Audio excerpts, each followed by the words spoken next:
Hey, what's up? It's Miguel, and in this video we're going to talk about freedom and how you can generate freedom in your life, how you can improve the freedom you have in your life through 3 basic steps. Fortifying your mind, gaining a valuable skill, so learning a valuable skill, and having money work for you through investment. So we're going to talk about that in a second. So if you don't know me, I'm Miguel. I'm a web developer. I teach web development to people all around the world because I really believe it's one of the best ways for you to achieve personal and financial freedom in your life. So let's talk about freedom. The first thing you have to do is strengthen your mind so that you can control your actions, okay? The first type of freedom is freedom through discipline, all right? So you have to keep in mind that there's several things that are making us weak in our day-to-day lives.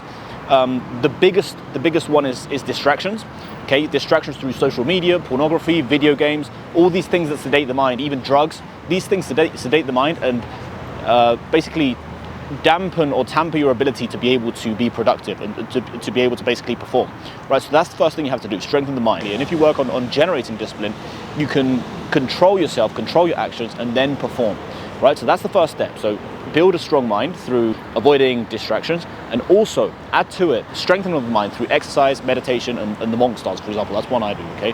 And if you're learning a valuable skill, obviously you're going to be strengthening the mind because you're going to be learning something difficult. It requires focus, right? So that builds your capacity to focus. Your basically adds to the progressive work overload through working on a skill and obviously becoming better at it and constantly doing more every day, right? Becoming used to sort of long periods of work. That's the first phase. And after that, we go into the phase of actually learning a valuable skill, right? So if you already have a strong mind and you can basically dedicate time to performing a certain skill or learning a certain skill, the goal now is to get good at that skill and become valuable for a company and for society, right? Because that's actually what's going to bring you money, finance, right? That's the next step. So if you're able to build your finances and you're able to basically improve your capacity to earn money, your freedom grows and you can do more things with that money.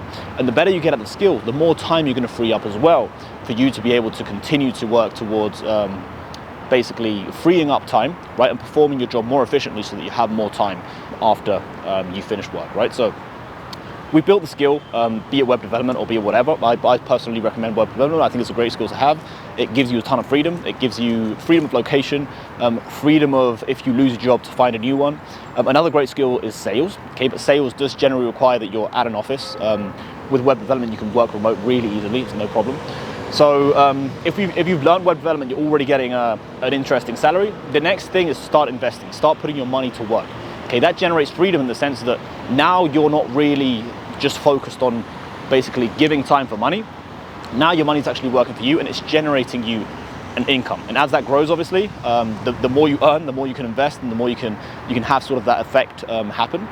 But that would be the next step. And also, whilst you're doing that, and whilst you freed up time throughout basically improving your skill and being able to be efficient in your skill and not have to work that many hours a day, those hours that you're not working, it's a good opportunity now to start teaching that skill to other people. For example, with YouTube, right? With YouTube, you can tell people about the skill. If it's a valuable skill, a lot of people will want to learn it.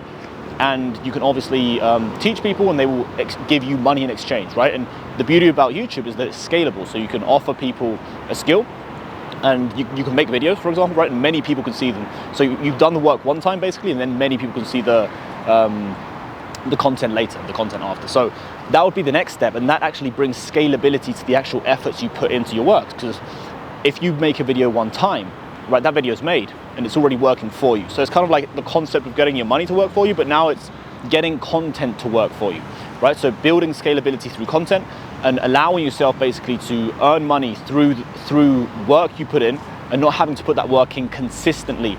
Or not having to put that same work in consistently. I'm not saying that building a YouTube channel is passive in any way. It's not.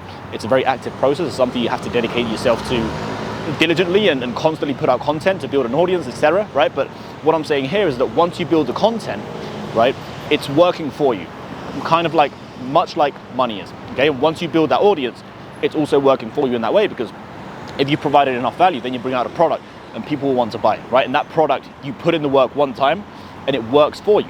Right, if it's a video course, for example, right, you make the video course one time and the video course works for you. Then obviously there's work that has to be done with promotion and getting it into, so getting people actually into the course. But that's obviously much easier if you've already put in the time to actually make content and build that audience, right? So these are the 3 main phases I would sort of outline in terms of building freedom in your life. So first of all, fortify the mind. That's the key one. That's the first one, I would say. So fortify the mind by avoiding distractions, right?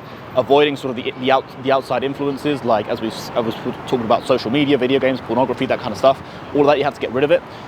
Secondly, strengthen the mind through actual physical activity and other things like, for example, meditation, the monk stance. These kinds of things help you to strengthen the mind and help you create basically a strong mind so you can be disciplined, right? So that's the next step. That's the next step. Be disciplined. After that, we're gonna focus on building a skill, for example, like web development, that allows you to have freedom if you become efficient at it. And once you become efficient and you're earning a good chunk of money and you free up time, that's the time to actually start investing and start having money work for you, and even maybe start building a scalable business, maybe through teaching your skill through YouTube or through any other platform that allows you to do so. Okay, so these are my tips on building freedom. I hope you enjoyed it. Like the video if you did enjoy it. Subscribe to the channel if you want to see more videos like this, and I will see you in the next one. Do it every day and you'll be okay. Ciao.